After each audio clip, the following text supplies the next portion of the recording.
हमारी जगह पे खुद को रखे थे कि जिस बेवा माँ का बेटा गया हो, जिन यतीम बच्चियों का भाई गया हो जो बाप की तरह उन्हें देखता था, इनको जरा इस बात का एहसास नहीं है वो कि किस तरह हमारे साथ सलूक कर रहे हैं। आज जाके उस घर की हालत देखते पूछते उन बच्चों के घर में जाके क्या हो रहा है कि उनके उस ससुराल वाले उनको किस तरह के ताने दे रहे हैं कि तुम्हारा भाई कैसा था।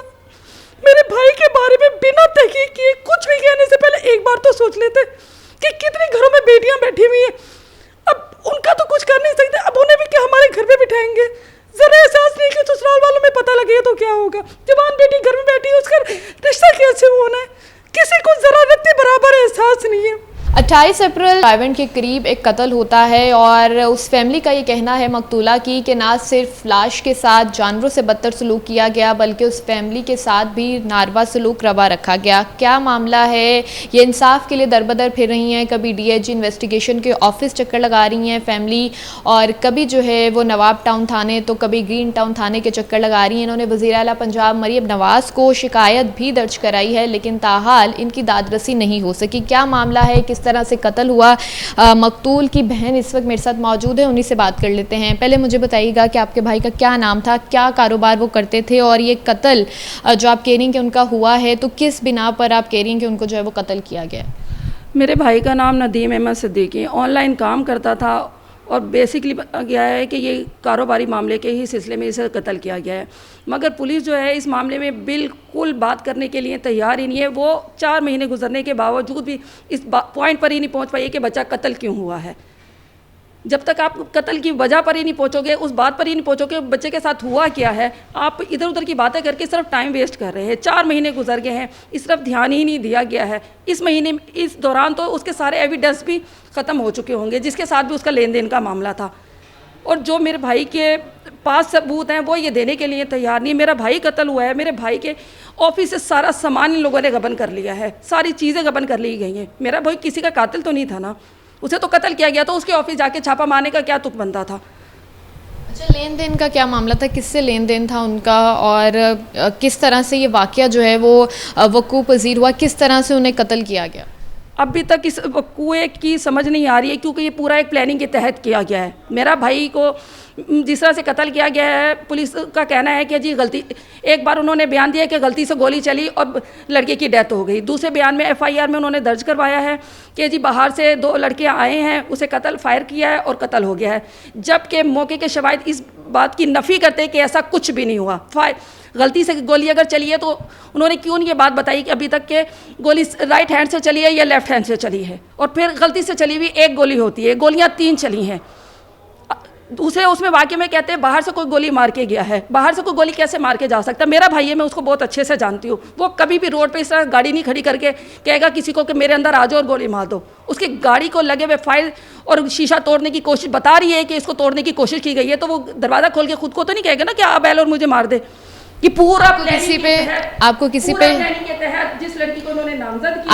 पे शक है, किसने किया? ये इसके दोस्त ही हैं जिनके साथ इसका काम का जिनके साथ ये काम करता था, क्योंकि वो कभी भी इसको ऊपर चढ़ता नहीं देख सकते। ये बहुत कम उम्र में, बहुत छोटी उम्र में, वक्त से पहले इसने अपना एक मुकाम बना लिया था। और रिसेंटली वो वाली बात आ लिया, इसी साल में उसका वकालत भी मुकम्मल होने वाली थी। कोई कैसे बर्दाश्त कर सकता है एक मिडिल क्लास फैमिली से ताल्लुक़ रखने वाला बच्चा वकील बनने जा रहा हो या उससे ज़्यादा ऊपर बढ़ जाए। ये तो मामूली सी बात है ना, कोई भी किसी को अपने से ऊपर बढ़ता हुआ नहीं देख सकता। अच्छा, आप मुझे बताएं कि आपके पास एफआईआर भी मौजूद है, तो पुलिस का अब क्या कहना है, कब तक जो है वो कातिल तक पहुंच पाएगी, और जो उन्होंने आपके भाई के ऑफिस से सामान जब्त किया उसमें कौन कौन सी चीज़ें शामिल हैं, क्या क्या जब्त किया? मेरे भाई के जो ऑफिस से सामान जब्त की गया है, बहुत छोटा सामान तो हमें याद भी नहीं है, उनके खाली डब्बे हमें मिले। मेरे भाई की घड़ियां थी काफ़ी सारी, उसके मोबाइल के चार्जर थे, 4 लैपटॉप तो इन्होंने हमें दे दिए बिना तार के। अब बताएं, बिना तार के कोई लैपटॉप चलता है, बिना माउस के कोई लैपटॉप चलता है? मेरे भाई का पर्सनल मैकबुक आईफोन का, 3 उसके आईफोन 15, उनकी हमने इनको सारी इन्फॉर्मेशन भी दी है, सब कुछ दिया है। तब तो एसपी साहब ने हमें कह दिया हम इसकी CDR निकलवा रहे हैं, ये कर रहे हैं, वो कर रहे हैं। इन्होंने कुछ भी नहीं किया। अगर इन्होंने इस कत्ल के मामले में किया होता तो सबसे पहले ये पता करते हैं कि बच्चा 8 बजे घर से गया है और रात 3 बजे वाक़या हो रहा है, तो उस दौरान की इसकी डिटेल क्यों नहीं अभी तक निकाली कि इसने किस किस से रब्ता किया है इससे, और या इसने किससे रब्ता किया है। इसको कत्ल की वजह ही नहीं अभी तक ढूंढ पा रहे हैं। बस एक लड़की को कह दिया, लड़की ने कबूल कर लिया और कत्ल हो गया, बस ख़त्म हो गया मामला। 4 महीने हो गए इस मामले में जलील होते हुए। अच्छा, वो लड़की कौन थी उसका आप थोड़ा सा बताएं कि आपने बताया जिस तरह से कि वो रात को उनके साथ गई थी, तो ये क्या मामला और लड़की को किस तरह से फिर उन्होंने नामजद? लड़की को वो कहते हैं जी 4 साल से इसके साथ रह रही थी, इसके साथ काम करती है, जबकि ऐसा कोई एविडेंस नहीं है। 4 साल से वो इसके साथ कोई काम नहीं करती थी, इसको सिर्फ वहाँ पर प्लांट किया गया है। इस लड़की को इसी महीने में, जिस महीने में ये कत्ल हुआ है, इसी महीने में इसके दोस्त ने इससे हमें मिलवाया शादी के लिए कि जी ये लड़की के घर वाले नहीं है, इसके माँ बाप नहीं है, इसकी एक बहन है और इसका भाई है, मुल्क से बाहर रहते हैं, उन्होंने बकरीद पे आना है और इसकी शादी करनी है, आप सादगी से शादी कर लें। मगर वो बात तो अभी बीच में ही रह गई। उसी बात से पहले ही उन्होंने इतना बड़ा मामला हल कर दिया, क्योंकि मेरे भाई को इतने साल से काम करा है, रायवेल रोड पे इतनी बार गया, कभी हादसा नहीं हुआ। सिर्फ एक कमज़ोर लड़की का मोहरा था ना जिसको इस्तेमाल करके कत्ल किया गया है, वरना वो इतने साल से भी तो हादसा हो सकता था ना, कुछ भी हो सकता था। वो कोई ये थोड़ी कि आज ही ये काम कर रहा है फिर कहते कि मेरे भाई का किरदार ऐसा है, मेरे भाई के साथ लड़कीबाजी करते हैं। उसको बताएं, आपने जिसके ऊपर जो है वो कहा है कि दोस्त के साथ मामला हुआ था लेन देन का, तो वो अभी यहीं पर हैं या फरार हो गए? उनका यहीं पर ही मौजूद है वो। पुलिस उनके किसी किस्म की कोई इंटरेस्ट नहीं ले रही है इस मामले में। पुलिस इस केस के मामले में अगर इंटरेस्ट लेगी ना तो उनको सारे शवाहिद मिल जाएंगे। और सबसे बड़ी बात हमने कहा है ना, आप लोग नहीं कर रहे हो, मैंने जितनी तहकीक करनी थी ना सब कुछ कर ली है। ये मेरे भाई के मोबाइल दें, उसके आईफोन दे, मैकबुक दे, खुद ब खुद सारा कुछ खुल के सामने आ जाएगा कि मेरे भाई को किसने कत्ल किया है। उसने अपनी तरफ का तो डेटा ख़त्म कर दिया होगा, मेरे भाई का तो नहीं डेटा ख़त्म किया होगा ना। अच्छा, आपने ये जो दरख्वास्त दी है डीआईजी साहब को, इसमें आपने लिखा भी है कि उनके साथ जानवरों से बदतर सलूक किया गया, लाश को फेंक कर चले गए, आप लोगों को जो है वो अप्रोच नहीं करने दिया गया।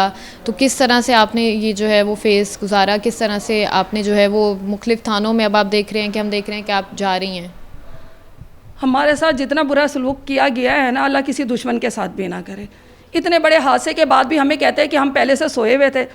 हमारी जगह पे खुद को रखे, देखिए जिस बेवा माँ का बेटा गया हो, जिन यतीम बच्चियों का भाई गया हो जो बाप की तरह उन्हें देखता था, इनको ज़रा इस बात का एहसास नहीं है वो कि किस तरह हमारे साथ सलूक कर रहे हैं। आज जाके उसकी हालत देखते, पूछते उन बच्चों के घर में जाके क्या हो रहा है कि उनके उस ससुराल वाले उनको किस तरह के ताने दे रहे हैं कि तुम्हारा भाई कैसा था। मेरे भाई के बारे में बिना तहकीक किए कुछ भी कहने से पहले एक बार तो सोच लेते कि कितने घरों में बेटियां बैठी हुई हैं। अब उनका तो कुछ कर नहीं सकते, अब उन्हें भी क्या हमारे घर पे बिठाएंगे। जरा एहसास नहीं कि ससुराल वालों में पता लगे तो क्या होगा। जवान बेटी घर में बैठी है, उसका रिश्ता कैसे होना है, किसी को जरा रत्ते बराबर एहसास नहीं है। अच्छा, मुझे बताएं कि आप डीआईजी इन्वेस्टिगेशन के ऑफिस गई थी, उन्होंने क्या कहा है, अब किस तरह से इस मामले को जो है वो हल किया जाएगा? डीआईजी इन्वेस्टिगेशन ऑफिस में गई हूँ, चक्कर काटते रहे। लास्ट 10 दिन पहले बोर्ड में हमारी एप्लीकेशन लगी थी, वहाँ एसएसपी साहब ने भी सुना, एसपी साहब को बुलाया, वो उनकी किसी सवाल का जवाब नहीं दे सके। तफ्तीशी भी उसमें कुछ भी ठोस जवाब नहीं दे सका। हमें लगा कि शायद हमारा काम हो जाएगा, मगर 2 दिन के बाद लगा कि तफ्तीश तो सही है, सब कुछ सही है, हमारे खिलाफ कर दिया उन्होंने।